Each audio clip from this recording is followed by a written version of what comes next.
HC అక్రమాల కేసులో జగన్మోహన్ రావును విచారిస్తున్నారు సిఐడి అధికారులు.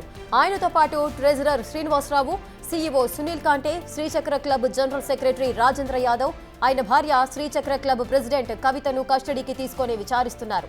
ఫోర్జరీ కేసు, ఐపీఎల్ టికెట్ల వివాదం, హెచ్సీఏ నిధుల గోల్మాల్పై జగన్మోహన్ రావును ప్రశ్నిస్తున్నారు.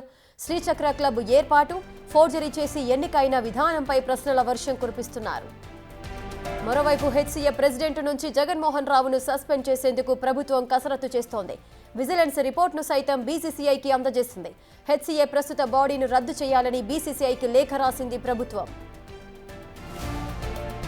హెచ్సీఏ అంశానికి సంబంధించిన పూర్తి అప్డేట్స్ మా ప్రతినిధి సురేష్ అందిస్తారు. సురేష్,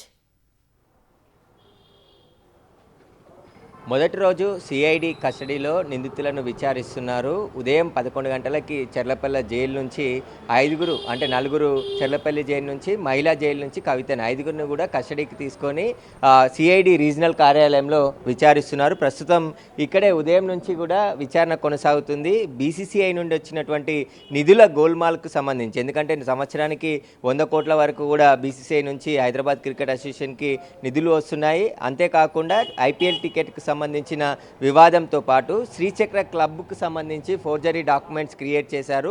ఏ విధంగా క్రియేట్ చేశారు, అసలు ఎందుకు ఇక్కడ ఎంట్రీ కావాలనుకున్నారు, ఒక స్పోర్ట్స్ మ్యాన్ కాదు, మీరు ఎలాంటి క్రికెటర్ కూడా కాకున్నప్పటికీ కూడా జగన్మోహన్ రావు కుట్ర చేసి ఎందుకు ఆ ప్రెసిడెంట్గా ఎన్నికయ్యారనే దానికి సంబంధించే మొదటి రోజు విచారణ కొనసాగుతుంది. సిఐడి దగ్గర ఉన్నటువంటి ఆధారాలన్నిటిని కూడా జగన్మోహన్ రావు ముందు ఉంచి విచారిస్తున్నారు. ఎందుకంటే కృష్ణ యాదవ్కి సంబంధించిన సంతకాన్ని ఫోర్జరీ చేసి శ్రీచక్ర క్లబ్ని కొత్తగా క్రియేట్ చేసి పేరు మార్చేసి గౌలిపుర క్రికెట్ క్లబ్ని శ్రీచక్ర క్లబ్గా మార్చి అక్కడ కవితను ప్రెసిడెంట్గా ఏర్పాటు చేసి అందులో సభ్యుడిగా జగన్మోహన్ రావు ఎంట్రీ అయ్యి ఆ తర్వాత హైదరాబాద్ క్రికెట్ అసోసియేషన్లో ఒక్క ఓటుతో ఆయన గెలవడం జరిగింది.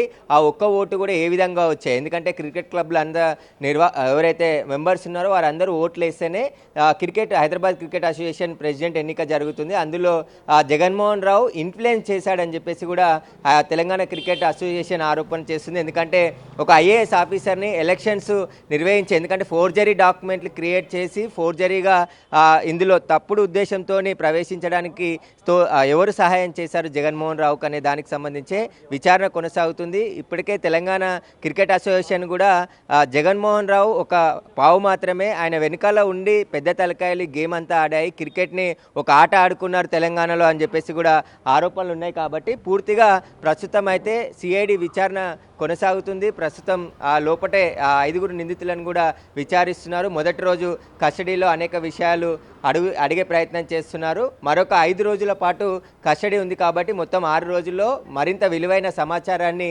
నిందితుల నుంచి రాబట్టే ప్రయత్నం సిఐడి అధికారులు చేస్తున్నారు. Right, thank you Suresh, thanks for the live details.